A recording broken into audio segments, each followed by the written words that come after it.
4D role play cool word of the week.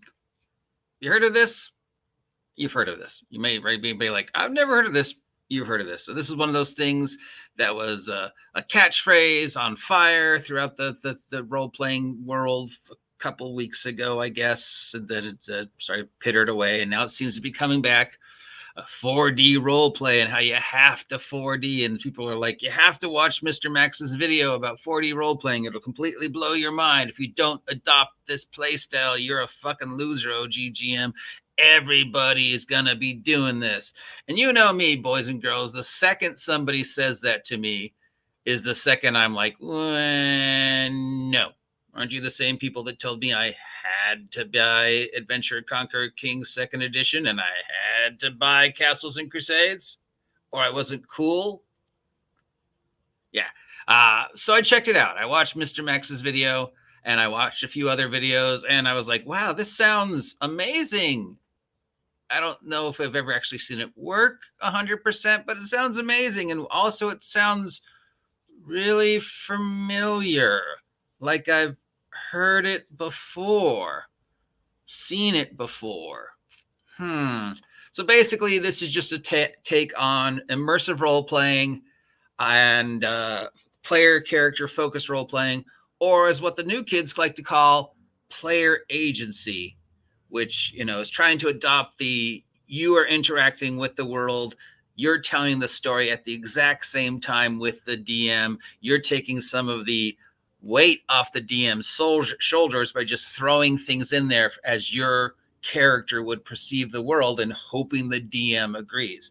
So the example Mr. Max gives in his video, rather than getting all technical or psychological or whatever, is he's like, let's say your character, I can't do Mr. Max's voice. He's got a really cool accent. Let's say your characters are on a beach. Okay. 1D role playing. You want to find driftwood. Well, 1D role playing would be just everybody joking around and, goofing off.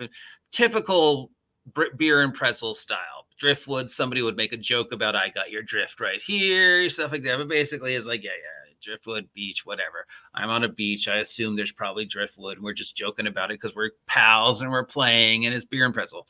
2D is a little bit more immersive. It's the Mother May I kind of style that most people play. Your typical normal role-playing group. You're still a little jostling around, but you're keeping the out-of-character comments down to minimal. There might be props and maps and stuff, and you're asking, can I do this? Is there a piece of driftwood? And the DM might say, make a roll or whatever. 3D is even a little bit more immersive, where you're all sort of trying to stay in character and be more like I instead of, my character's name, or can I? You just say, I walk over and pick up, and then there's still the my character. There's still not the complete 100% role play immersion. 2D to 3D is probably the way I play when I get a chance, where I'm trying to think as the character and I'm really trying not to get involved in out of character stuff when the game is. I'm very laser focused when the game starts. That's part of my autism and part of my obsessive compulsiveness, that my brain is very compartmentalized. And when the game starts, I want to be in the game, and I don't really care about non-game related things. I don't want to hear your conversation about, what happened. I don't want to stop the game for 20 minutes because you forgot to level up your character, or because the DM didn't plan the encounter. And once that, that immersion is broken for me, it's very hard for me to get back into it because I'm very laser focused. Like,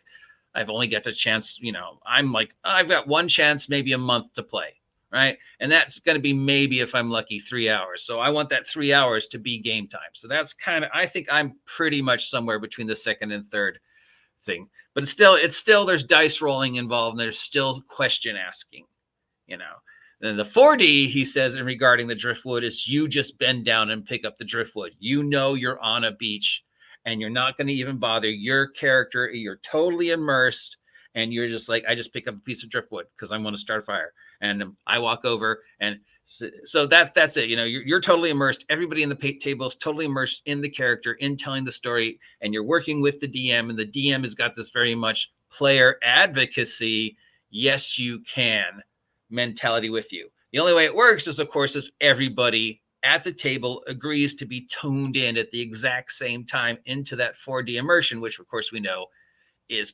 pretty difficult. And then it leaves the question of what if the DM says no? What if you've all agreed to this 4D, and in Mr. Max's example, or in my example of what I gave a couple days ago about the blacksmith that didn't exist, what if the DM says no? What if he says no, you can't pick it up, there is no driftwood on this beach? Well, doesn't that break the agreement of 4D?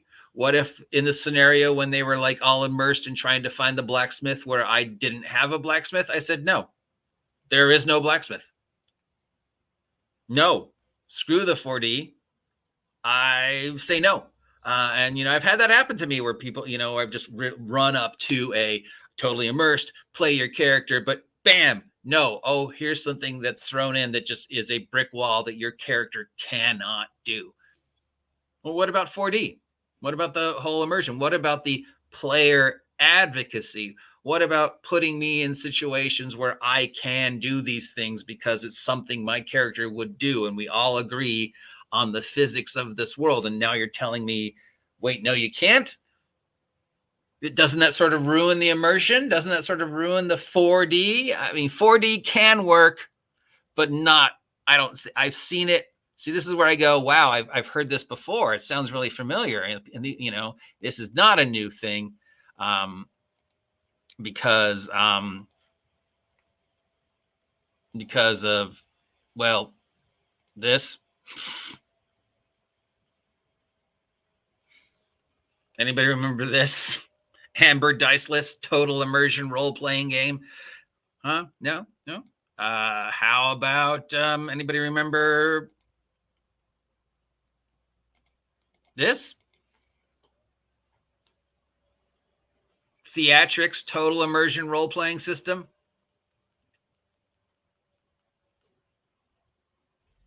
No? Anybody remember The Forge? Anybody remember Steve Balbo? Anybody remember all that shit in the late 80s and early 90s that Solomon and Conselman and Willis were trying to do when they stole the idea from the Fantasy Gamers Guild, who stole the idea from Steve Balbo, who was doing this in the late 70s, early 80s. Anybody remember that? No, because it's not a new idea, guys. Total immersion role-playing, player advocacy is not new. You come up with this new name, and you're trying to be all, this is the cool thing that we all have to try and play, where we're just kind of like all geared in and we're all immersed. And maybe for a few seconds you get that, but 100% of the time at the table for those 3 hours, it's not going to happen, because it's just not the way our brains work. We don't work that way. We are not communal hive mind individuals. And sooner or later, the DM is going to say, whether consciously or unconsciously, no, which sort of goes against the whole idea, right? And how is this? Here's my other question. Not that this isn't original, guys. You didn't invent the wheel. It's been around for as long as the hobby's been around.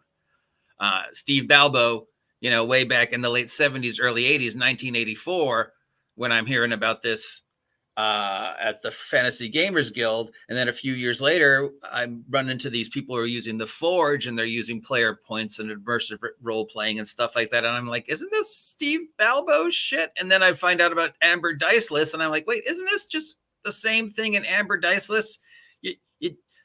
You just reinvented the wheel. It's been part of the hobby. It pre-exists the hobby. It goes back to, Greek plays, immersive storytelling, interactive storytelling. And the problem, of course, is always with player agency is, what if the DM says no? And how is this brand new idea that the OSR has come up with about immersive role playing, about the, well, you can try, about the yes, there is mentality, different than the player agency mentality that the Sparkle trolls supposedly have about 5e, where the player says this exists, And rather than the DM saying, no, it doesn't, the DM says, yes, it does. Or rather than saying you are held, you player agency say, no, the hold person doesn't work because whatever. How is that different? Because basically it breaks down to the idea that, yes, there is driftwood on the beach. And I have to, as the table, all agree that that driftwood is at the beach. And that's something my character would know. And that's something my character would do. So I don't have to roll dice. I don't have to ask your permission. And the DM has to say yes. But what happens if that doesn't work? What happens if the player agency is shot down and the immersion of the 4D is broken? So it's not new.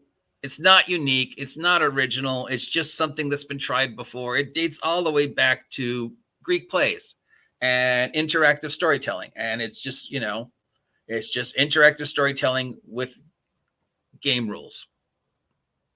It was tried in the 80s and 90s with the Forge. It was tried again. It's always going to be tried. There's always going to be people telling you this is the way you play. This is the right way to play. This is the only way to play. And if you don't play this way, you suck. And just, it's like, it's your way. And maybe once a game for 5 minutes, it works.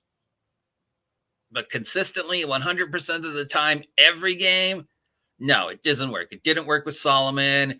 It didn't work with Theatrics. It didn't work with Amber. It doesn't work with people because we're not a hive mind.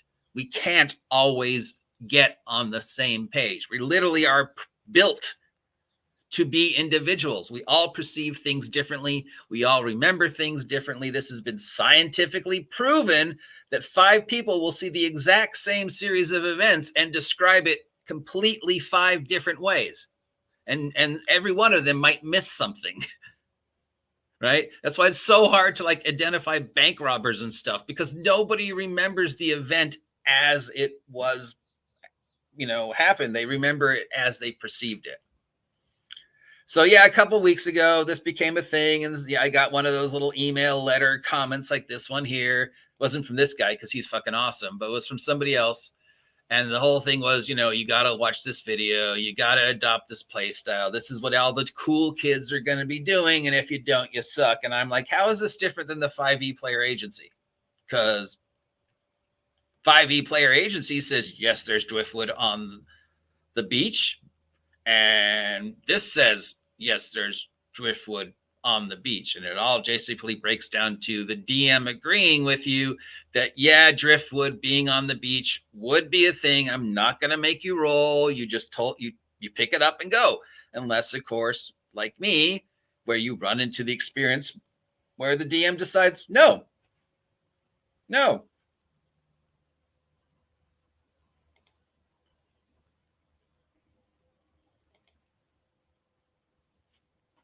What do you do then?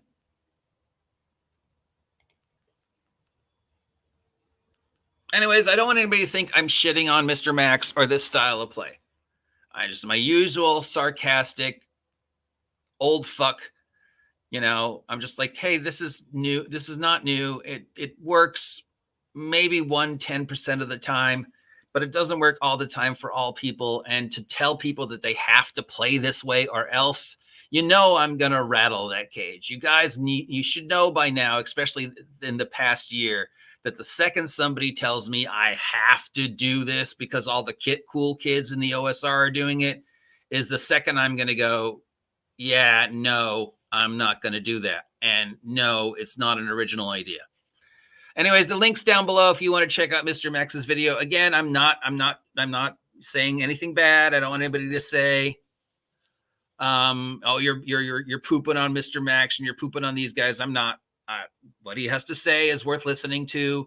I'm just saying, great. If you got it to work for you for 10% of your game, great. For the 100% every game, no, it can't. It doesn't work. It can't work. And it's not a new idea. Thanks for listening to me ramble. Hello, DM Bubba. Congratulations on getting to special referee the street fight at WrestleMania. Bubba, that was you, right? Till next time, I'm the OG GM. If you appreciate this content, let me know. If you think I'm talking poop out of my ass, let me know. and I will talk to you all lever.